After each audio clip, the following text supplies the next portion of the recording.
Hi friends, అందరికీ నమస్తే. Welcome to success series. ఈరోజు మనం తెలంగాణ విద్యా ఉద్యోగ సంబంధిత వార్తలను తెలుసుకుందాం. టెట్కు 2.48 లక్షల దరఖాస్తులు. ఇక వివరాల్లోకి వెళ్ళినట్లయితే ఉపాధ్యాయ అర్హత పరీక్ష టెట్కు బుధవారం రాత్రి 8 గంటల వరకు మొత్తం 2,48,174 దరఖాస్తులు అందాయని పాఠశాల విద్యాశాఖ సంచాలకుడు టెట్ చైర్మన్ ఈవి నరసింహారెడ్డి తెలిపారు. పేపర్ 1కు 71,655, పేపర్ 2కు 1,55,971, 2 పేపర్లకు కలిపి 20,546 దరఖాస్తులు వచ్చాయని పేర్కొన్నారు. దరఖాస్తుల వివరాల్లో పొరపాట్లు ఉంటే సరిచేసుకోవడానికి ఈ నెల 22 వరకు గడువు ఉంది. వచ్చే ఏడాది మార్చిలోగా తెలంగాణలో కూడా డిఎస్సి నోటిఫికేషన్ వస్తుంది. కాబట్టి మీరు మీ ప్రిపరేషన్లో ఉంటారని కోరుకుంటున్నాం. Next news, craft music teacher పోస్టుల మెరిట్ జాబితా వెల్లడి. 27 నుంచి ధృవీకరణ పరిశీలన. ఇక వివరాల్లోకి వెళ్ళినట్లయితే సంక్షేమ గురుకులాలలో క్రాఫ్ట్ మ్యూజిక్ టీచర్ల పోస్టుల భర్తీకి 1:2 నిష్పత్తిలో మెరిట్ జాబితా విడుదల చేసినట్లు గురుకుల నియామక బోర్డు చైర్మన్ బడుగు సైదుల్ తెలిపారు. ఈ నెల 27 నుంచి 29 వరకు మాసబ్ ట్యాంక్ సంక్షేమ భవన్ కార్యాలయంలో ధృవీకరణ పత్రాలు పరిశీలన జరుగుతుందని పేర్కొన్నారు. మెరిట్ జాబితా మరిన్ని వివరాల కోసం గురుకుల నియామక బోర్డు వెబ్సైట్ను సంప్రదించాలని సూచించారు. నెక్స్ట్ న్యూస్, ప్రభుత్వ శాఖలకు గ్రూప్ 4 అర్హుల తుది జాబితా. ఇక వివరాల్లోకి వెళ్ళినట్లయితే ప్రభుత్వ శాఖల్లో గ్రూప్ 4 ఉద్యోగాలకు ఎంపికైన అభ్యర్థుల తుది జాబితాను ఇటీవల టీజీపీఎస్సీ విడుదల చేసింది. 8,000కు పైబడ్డ ఉద్యోగాలకు ఎంపికైన అభ్యర్థుల జాబితాను కమిషన్ వెబ్సైట్లో అందుబాటులో ఉంచింది. తాజాగా ప్రభుత్వ శాఖల వారీగా ఎంపికైన అభ్యర్థుల జాబితాను ఆయా శాఖలకు పంపింది. ఈ నేపథ్యంలో సంబంధిత ప్రభుత్వ శాఖలలో ఉద్యోగాలకు ఎంపికైన అభ్యర్థుల ధ్రువపత్రాలను పరిశీలిస్తున్న ప్రక్రియ అధికారులు చేపట్టారు.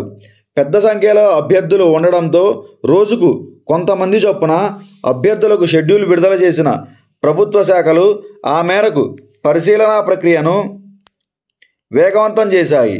3 రోజుల్లో ధ్రువపత్రాల పరిశీలన పూర్తి కానుందని అధికారులు చెబుతున్నారు.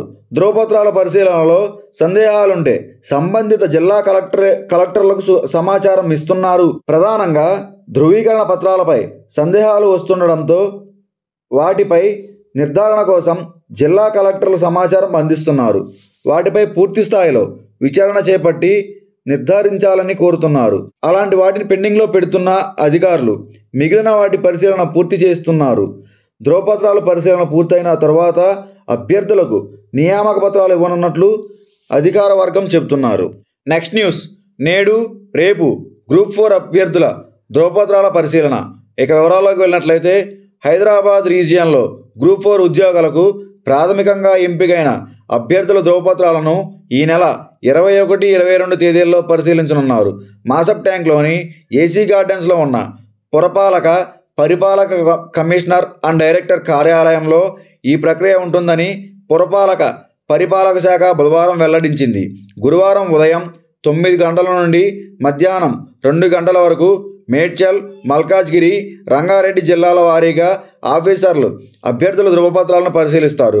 మధ్యాహ్నం 2:30 నుండి 4 గంటల వరకు నాగర్ కర్నూల్, వనపర్తి, సంగారెడ్డి, మేడ్చల్, మల్కాజ్గిరి, రంగారెడ్డి జిల్లాల జూనియర్ అసిస్టెంట్ల అభ్యర్థులు సాయంత్రం 4 గంటల నుండి 6 గంటల వరకు జోగులాంబ గద్వాల్, నారాయణపేట్, నాగర్ కర్నూల్, వనపర్తి, మహబూబ్ నగర్, జన్గాం, నల్గొండ, సూర్యాపేట్, యాదాద్రి భువనగిరి, వికారాబాద్, సంగారెడ్డి, మేడ్చల్, మల్కాజ్గిరి, రంగారెడ్డి జిల్లాల జూనియర్ అకౌంటెంట్ల అభ్యర్థుల పత్రాలను పరిశీలిస్తారు. శుక్రవారం ఉదయం 9 గంటల నుండి మధ్యాహ్నం 1 గంట వరకు నల్గొండ, సూర్యాపేట్, యాదాద్రి భువనగిరి, నాగర్ కర్నూల్, నారాయణపేట్, వనపర్తి జిల్లాలు మధ్యాహ్నం 2 గంటల నుండి సాయంత్రం 6 గంటల వరకు సంగారెడ్డి, జనగాం, గద్వాల్, మహబూబ్ నగర్, వికారాబాద్ జిల్లా వార్డ్ ఆఫీసర్ల ధ్రువపత్రాలను పరిశీలిస్తారు. డిసెంబర్లో గ్రూప్ 2 నమూనా పరీక్షలు. ఇక వివరాల్లోకి వెళ్ళినట్లయితే మైనారిటీ విద్యార్థుల కోసం డిసెంబర్లో గ్రూప్ 2 పరీక్షల కోసం 2 నమూనా పరీక్షలు నిర్వహిస్తున్నట్లు minority study circle director T Praveen Kumar Reddy తెలిపారు. ఈ నమూనా పరీక్షలు అన్ని జిల్లాలలో మైనారిటీ సంక్షేమాధికారుల పర్యవేక్షణలో జరుగుతాయని పేర్కొన్నారు. డిసెంబర్ 2, 3 తేదీలలో తొలి నమూనా పరీక్ష, 9, 10 తేదీలలో రెండవ నమూనా పరీక్ష ఉంటుందన్నారు. ఈ పరీక్షల కోసం ఈ నెల 29లోగా దరఖాస్తులు చేసుకోవాలని, మరిన్ని వివరాల కోసం క్రింది నెంబర్లలో సంప్రదించాలని సూచించారు.